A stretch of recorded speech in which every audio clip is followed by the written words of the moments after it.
সবাইকে প্রীতি ও শুভেচ্ছা জানাচ্ছি পদ্মাপাড়ের বাউলিয়ানা থেকে।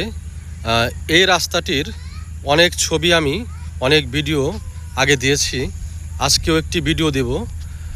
সেটি হচ্ছে, আজকে ভিডিওটা দিব একটি দুঃখ ভারাক্রান্ত মন নিয়ে।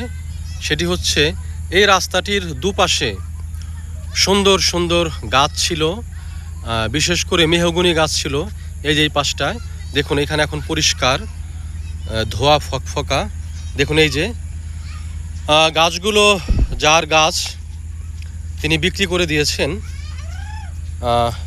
সেক্ষেত্রে আসলে আমাদের কিছুই বলার নেই, কিন্তু যারা আমরা সৌন্দর্য প্রেমী, প্রকৃতি প্রেমী, তাদের খারাপ লাগবে। বিশেষ করে আমার এই পথটা আমার খুবই প্রিয়।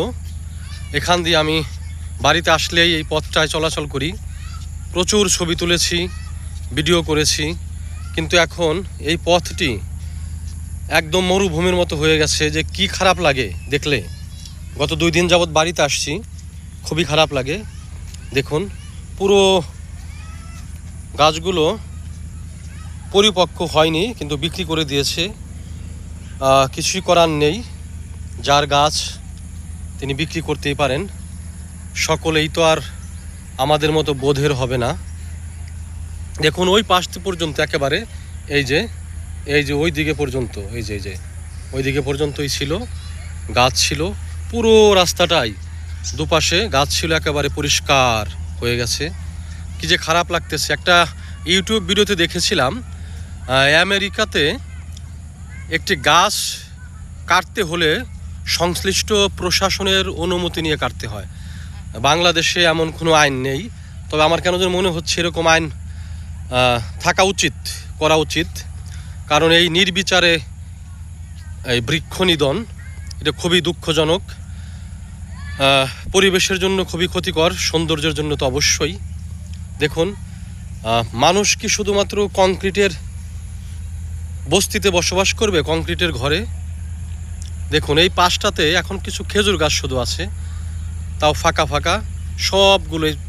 এই পাশটা, পুরো ওই পাশটায় বহু গাছ ছিল, মেহগনি গাছ অনেকগুলোই নিয়ে গেছে, ভ্যানে করে নিয়ে যাচ্ছে, এখনও গুটি কয়েক পড়ে আছে, নিয়ে যাবে। তো এই ভিডিওটি করা মানে হচ্ছে কিন্তু যিনি গাছ কেটেছেন তাকে দোষারোপ করা নয়, বা কারো বিরুদ্ধে কিছু বলা নয়। এটি হচ্ছে আমার জাস্ট একান্ত অনুভূতি, সেগুলো প্রকাশ করলাম। এবং জাতীয় পর্যায়ে একটি আবেদন রাখলাম যে এই নির্বিচারে বৃক্ষ নিধন, এই বিষয়টি প্রতিরোধ করা দরকার আমাদের দেশের জন্য, প্রকৃতির জন্য, এবং মানব জাতিকে টিকে থাকার জন্য এই বৃক্ষকে রক্ষা করা দরকার। এবং আপনারা অনেকেই জানেন, দেশে বা পৃথিবীতে শুধু এখন পশু পাখি বিলুপ্ত হচ্ছে না, অদ্ভুত ব্যাপার, ভয়াবহভাবে। যারা সচেতন মানুষ তারাই জানবেন বৃক্ষ যে কীভাবে বিলুপ্ত হচ্ছে। এখন শৈশবে যে বৃক্ষগুলো আমরা দেখতাম, সে অনেক বৃক্ষ এখন নেই। এক অদ্ভুত ব্যাপার, এটা খুবই দুঃখজনক।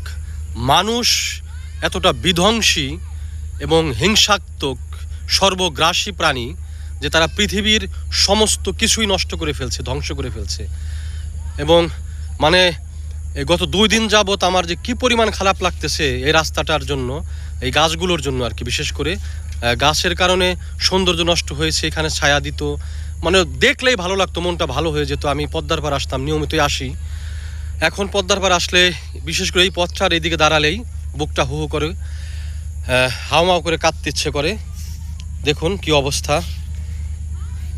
তবে যাই হোক, এই ভিডিওটি করার উদ্দেশ্য গাছওয়ালা বা জমিওয়ালা যিনি কেটেছেন তাকে অভিযুক্ত করা নয়, তাকে কোনো হেয় প্রতিপন্ন করাও নয়, শুধুমাত্র জাতীয় পর্যায়ের দৃষ্টি আকর্ষণ করা যে সারা বাংলাদেশেই যে কোনো গাছ কাটার, রক্ষা করাও এখন আমাদের জরুরি হয়ে পড়েছে, যাতে কোনো গাছ আর এভাবে কাটা না হয়। কোনো আইন করা যায় কিনা আমি সংশ্লিষ্ট সরকার এবং আমাদের প্রশাসনের, মানে যারা আমাদের দেশের বর্তমানে সরকার আছেন, তারা এই বিষয়টি ভাববেন যে কিভাবে আমাদের দেশের প্রাণ প্রকৃতি রক্ষা করা যায়, বৃক্ষ রক্ষা করা যায়, সে বিষয়টি খেয়াল রাখবেন।